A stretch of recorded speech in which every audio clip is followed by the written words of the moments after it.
Do you have a child who is struggling maybe in their reading or their writing or their math, and it seems like they can never be able to catch up? Stick around because today we're going to discuss how backing up to an easier level can help your child.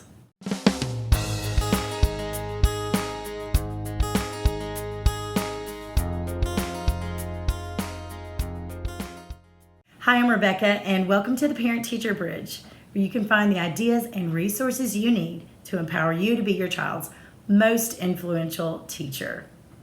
Today, we're going to talk about how you can actually back up to an easier level in whatever subject you're talking about and needing help with in order to help your child improve.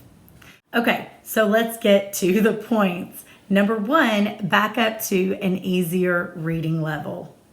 If your child is stumbling over so many words just on one single page, like they are literally sounding out every single word, that book is a little bit too hard for them. And if they want to look at it for fun while they're in bed reading, fine. It's just probably not the best fit for them at this time. And they do need to spend some time reading books that aren't so much of a struggle. Maybe there's only a couple of words on a page that they may need to sound out. Then they can work on making their reading sound smoother and fluent, and it also greatly builds their confidence.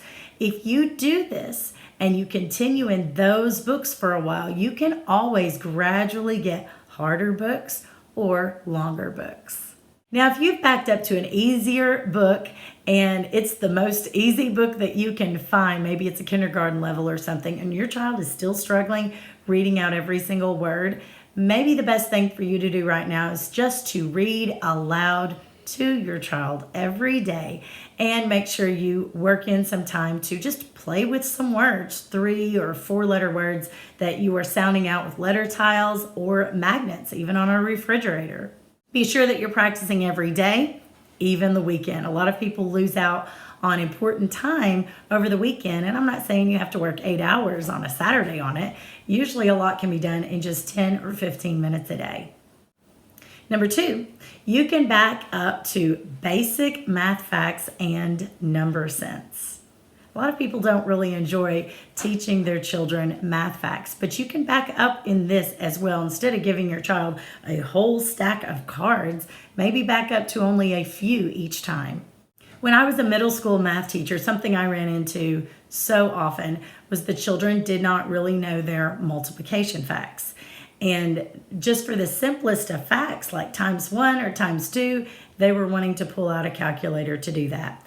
Now, at the time that I was teaching, I felt like I needed to teach all those standards and be ready for the standardized test and all of that. But in reality, as much as I tried with those struggling learners, they probably weren't going to do well on the test anyway. And I probably should have gone back and worked with them or offered some incentive for them to learn their multiplication facts. If I were to step into a classroom today, that's exactly what I would do because it just pays off.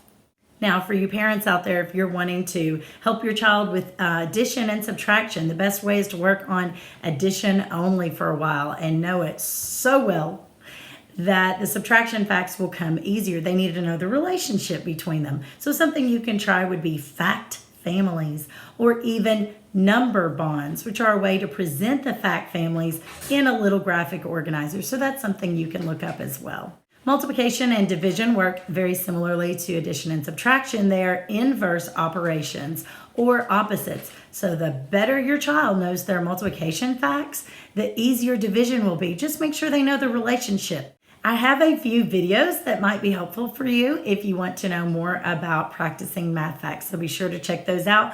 I will leave links in the description below. Now, I have always homeschooled my own children. Prior to that, I was teaching in schools for 12 years.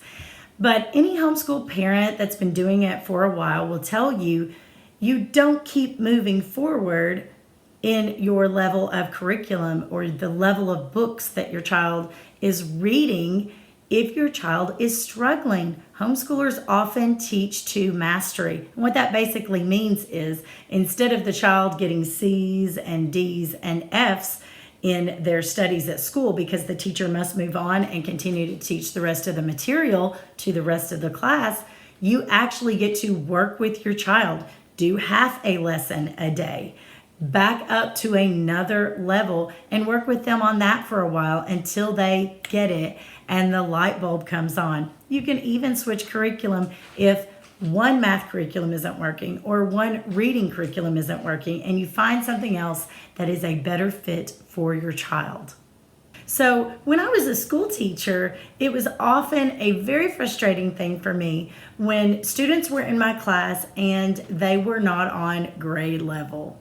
In other words, the standards provided from the state or from the school for me to teach were too difficult for some of the children that were in my class. Now, I was held accountable for teaching those standards each and every day, and I was held accountable for testing those standards. So you can understand how it seemed almost impossible to get those children up to a level where they would perform well on a test.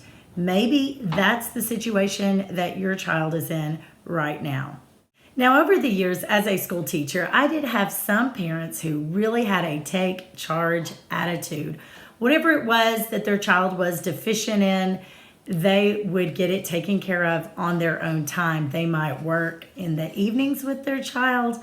They might work on the weekends. They might even hire an outside tutor, but they found a way to make it work. Now, I'm not saying their child jumped from, F's all the way up to A's, but their child did make significant improvement because they took matters into their own hands.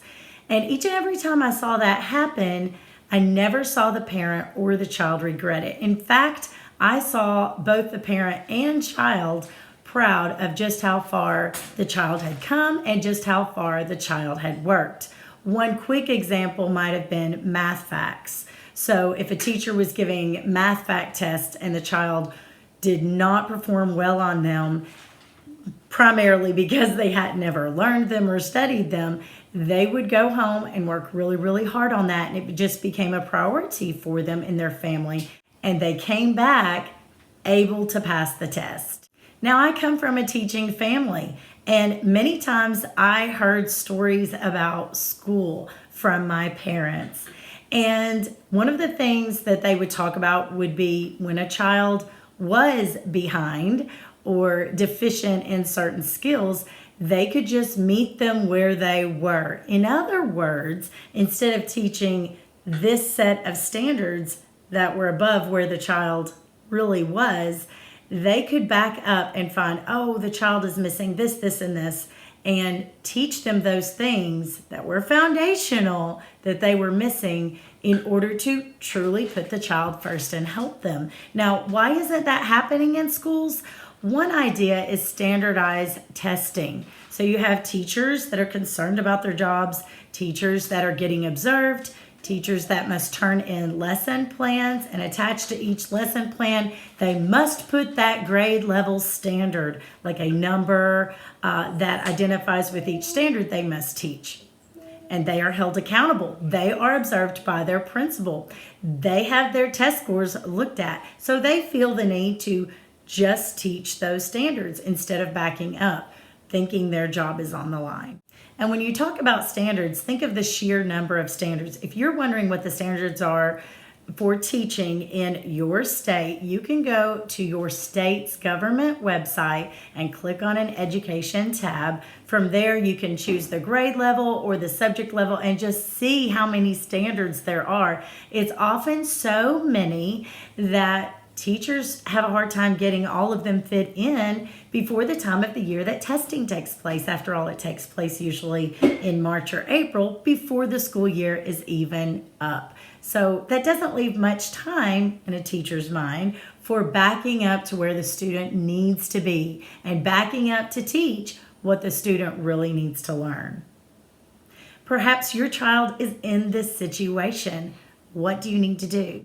The most beneficial thing that you can do is to back up to an easier grade level. Now, if you are a homeschooler listening to this, you have quite a bit of freedom because you can always back up to an easier grade level in whatever curriculum that you are using. If something is too hard, just put it on a shelf, save it for later, go back a grade level or two, and pick up right where your student is to fill in any of those learning gaps. If you are a parent listening to this and your child is not homeschooled, maybe they go to private or public, you need to open up those lines of communication with the teacher. You never know if you don't ask. So if the teacher is testing a particular skill in class, you can ask for permission. Can your child go back and be tested on something from earlier in the year? If that's not the case, you can always teach those skills at home. Now, more than ever, there are tons of resources available, whether it be a learning app or a website or online learning or even online textbooks and curriculum. Don't wait for the school to do it. Your child has vacation time, an entire summer off, and many parents don't see that as an opportunity, but it truly is. You can help your child during those times and still give them a break without being in school 8 hours a day. I'm just asking you to think outside the box. You might be a homeschooler, you might be a public schooler, you might be a private schooler, but you are your child's parent and you are your child's most influential teacher. Be sure to check out the Parent Teacher Bridge on Facebook and Instagram, and don't forget to like and subscribe below. I will leave some links to some free materials that you can download from theparentteacherbridge.com.